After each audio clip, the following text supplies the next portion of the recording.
Welcome to another CEO Wisdom Pod with Samir Sathe with us today. He is CEO at Exact and member of the board of advisors at various companies. We're going to talk about this background. We're going to talk about K-12 higher education, leadership coaching, strategy, artificial intelligence, and everything in between.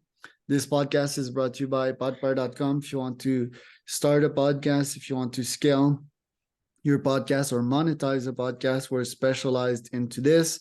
A bunch of people start a podcast but stop it as they're not generating any income out of these pods. You know, they dream to be on the radio, but once they do, they get bored or they wonder where are the dollar signs. So we help people for that. You can learn from podcasts, you can grow a network, but you can also make good money with sponsors or converting guests into clients. So podpar.com if you need help with that. Samir, welcome to the pod. Can you tell me a bit more about yourself and about Exact? My pleasure, Charles. Thanks for inviting me over here. A quick word about myself. I've been a strategy consultant for last 25 odd years, and then spent about 5 years at a global philanthropy, and now leading this edtech venture called Exact. So that's a very sort of quick word about me. Exact is into providing solutions to address the pain points of K-12 students, higher education students, as well as the working folks who are ready to join the workforce or become entrepreneurs. How did you get into education, and why does education feel important for you? Several reasons. If you look at what I did in the sort of pretty much my early upcoming years, in the formative years of my professional career, I spent a lot of time in strategic consulting and implementation. And one of the things that I did, we used to compete with the McKinsey, BCG, Bain, the Big Four, etc. And one of the things I learned was that implementation was critical, empowering the clients was very critical. Just not providing solutions and increasing your dollar fees was, of course, obviously the one sort of objective, but more importantly, to make it sustainable, it was more important to skill and educate the client people. That's where I learned my first lessons in terms of education and skilling. And pretty much for 23 years, 24 years, I followed that path and realized education skilling, if you were to do it right and if you were to do it cost effectively, one must begin very early in the childhood, because it's only between 6 and 15 that our age is ripe in terms of learning and absorption. And, it's much easier to educate and skill a child versus skilling an adult, right? Because it takes much longer and it's much more difficult for an adult to unlearn and to learn new skills. So that's when I realized that education skilling is critical. But then I said that let me now use the same skill, not with adults, but with children. So that's how sort of I entered education skilling for kids. And that's a sort of quick answer in terms of why education skilling is so bloody important. And what do you feel is not going right in the Indian educational system? And if you could comment on the Western educational system, what are the challenges or the inefficiencies there, and how do you plan to solve them?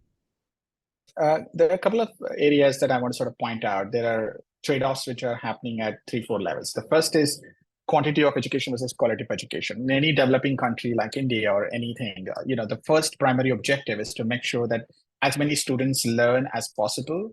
But one can easily get sort of caught in this entire rut to educate as many children. If one doesn't focus on the quality of education, one is compromising on the learning outcomes. So one of the things which is happening is that we are churning out graduates, and we are churning out lots of people who are getting educated in master's degrees and PhDs and so on and so forth.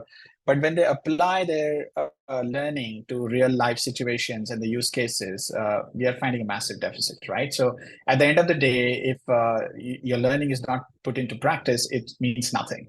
And therefore, I feel one of the things that we must solve is to refocus on the quality of education. And when I think about quality of education, it means that you're not only passing with flying colors, with top percentile in your class in terms of your academic performance, but it also means that you're going to focus on making it relevant to your practical life, making it skilled, whether you get employed or whether you become entrepreneur.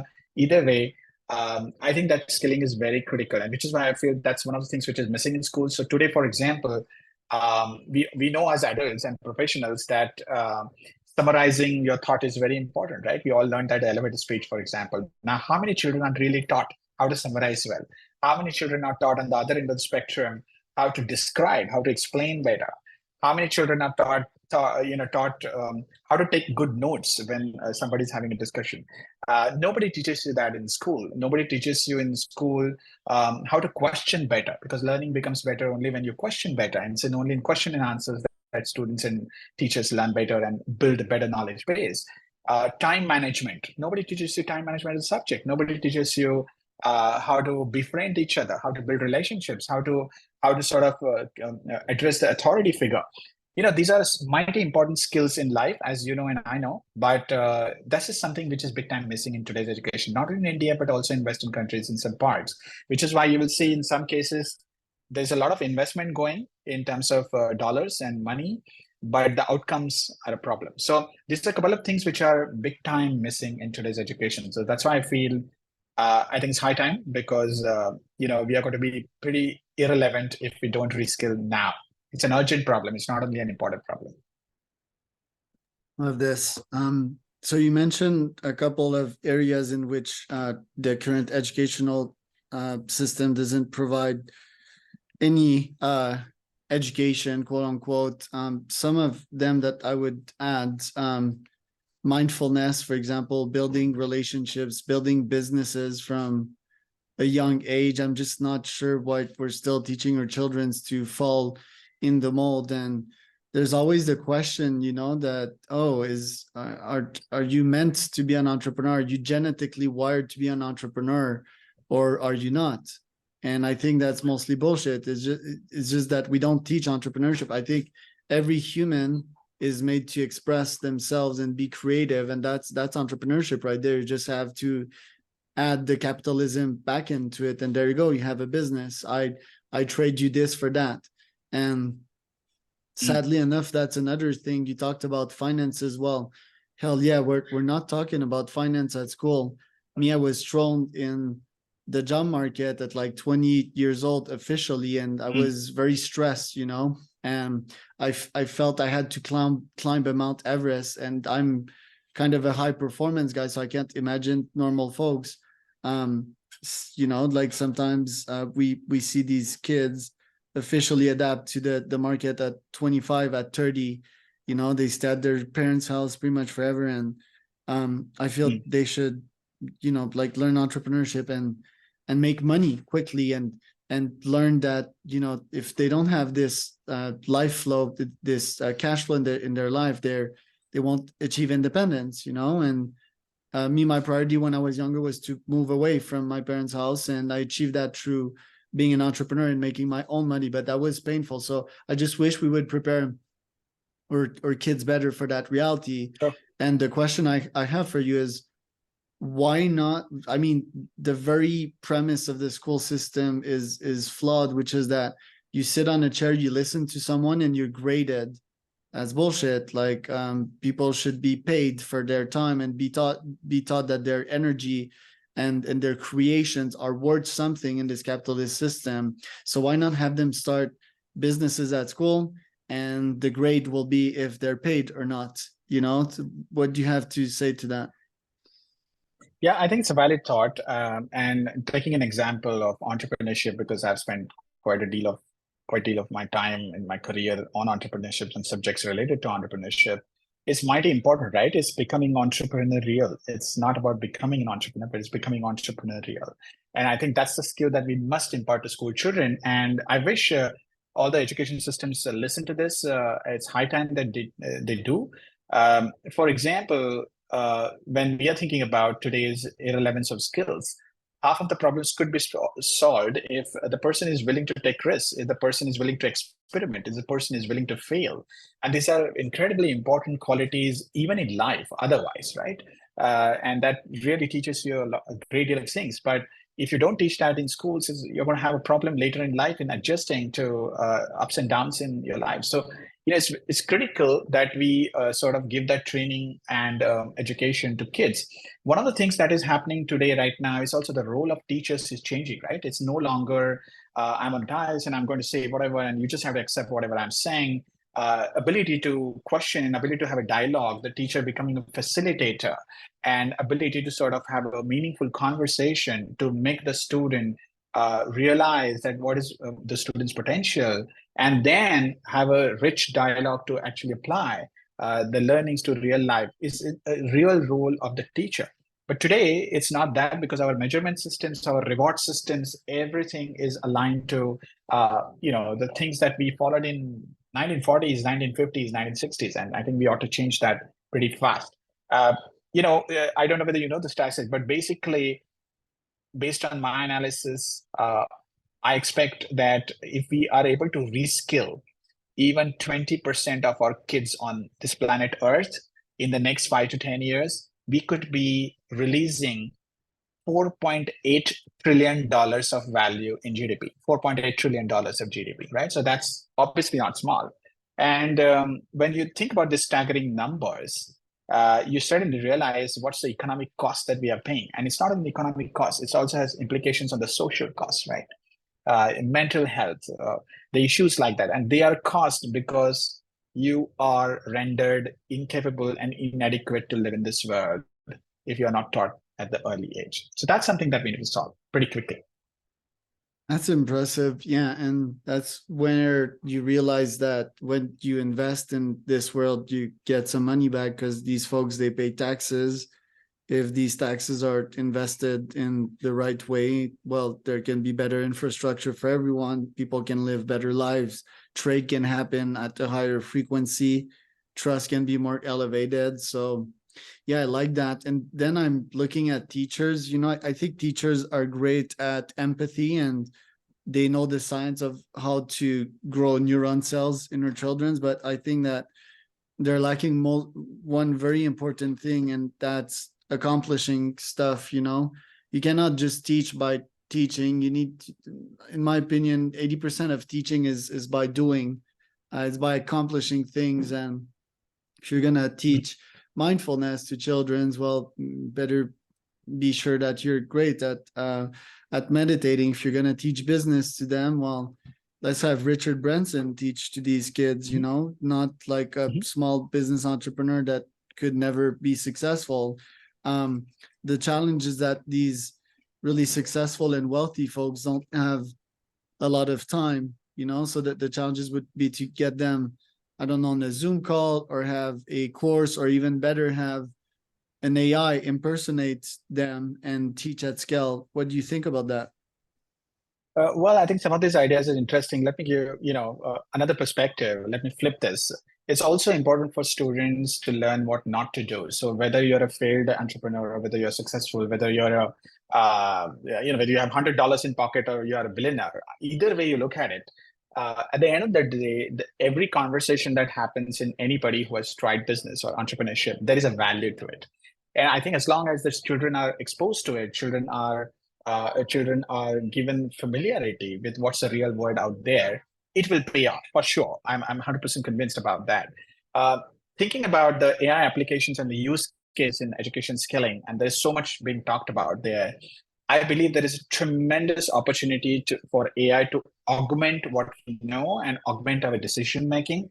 And the fears of AI really substituting the true learning that students go is actually is faulty thinking. I find if you use the AI in the right way, it can be a fantastic aid for students to learn better, to apply their skills better. So one of the things that we are trying out, not only in my organization but in general, some of the companies in my industry, is really using AI in generating even the discussion guides or even the questionnaires better. It's such a simple thing, right? But ability for the student to use it and then build on it while you're conversing with somebody is something that they are forced to do, right? And this is something that every teacher, every school, every government, every student, every parent must use as a tool. And I believe that if you use it appropriately, the benefits will outweigh the fears and the costs and the investments that we are talking about. Right.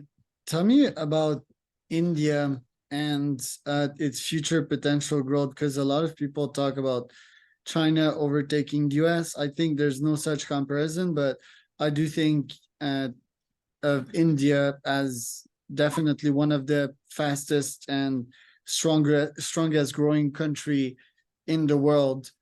So tell us about the economic situation and opportunities there, and what will be the role of education into that growth. Yeah.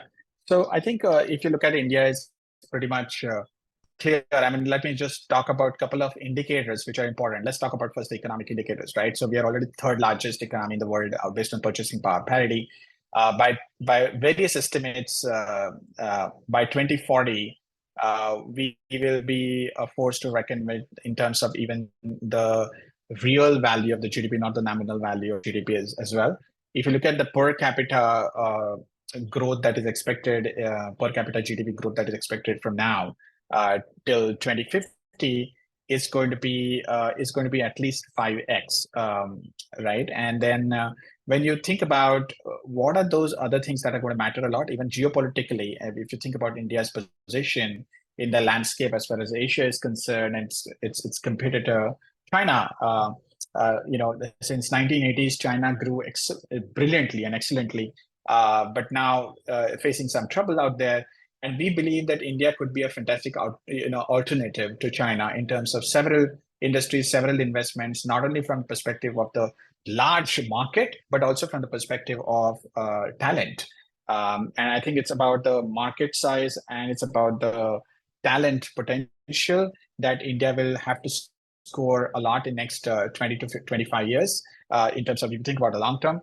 If you look at primarily from other points of view of where India stands on the social indicators, social development parameters, there is some long way to go, I believe, personally. But I think there's a very high correlation between the economic development and the social development. It's close to 0.62. So if you think about that for a moment and then step back and reflect what's going to happen next 20, 30 years, when I talk to my people, when I talk to governments, when I talk to my counterparts elsewhere in the world, I think there is a very clear acceptance and recognition that India is a force and global force to reckon with, which was not the case 10 years ago, which was not the case 15 years ago, for example, right? So the very fact that there is a global recognition, that the very fact that there is the integration of our economy into global counterparts, and economically and socially, there are indicators which are looking positive.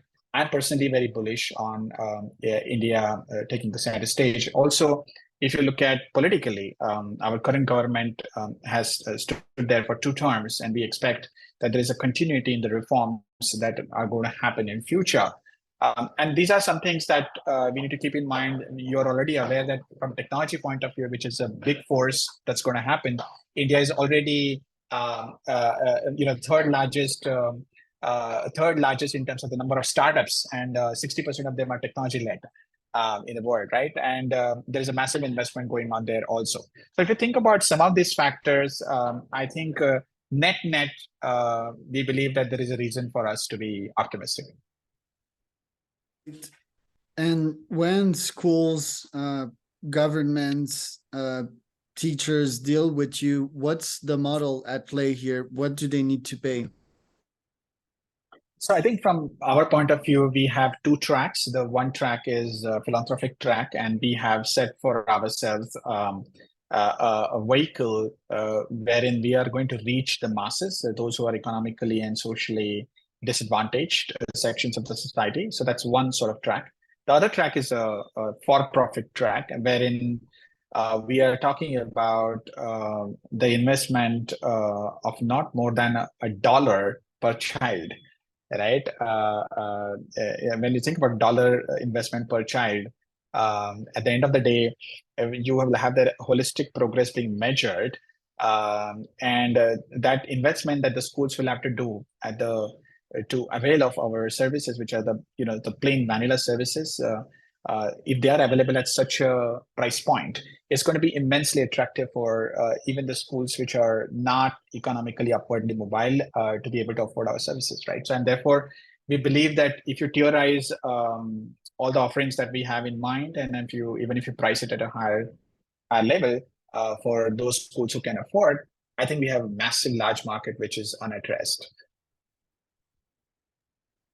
What is your opinion on nonprofit vs for profit? I feel, that some people out there don't have the money and can sometimes benefit from the services, but I also feel that if you're not aligned with capitalism as a human being, there's something fundamentally wrong with you, because the money is the lifeblood of our society. It's trust, and it's a technology. It's like saying, I don't know how to use a computer. Mm-hmm. You need to sort of adapt to it. And yes, sometimes with some circumstances, some folks are left out with no money in the end of the day. But I think it's also it's a jungle out there, and you need to adapt to it, and you need to learn how to make some money. There's no choices, and people can give it to you for free, like beggars in the streets, but these beggars most of the time do not make any progress, and they just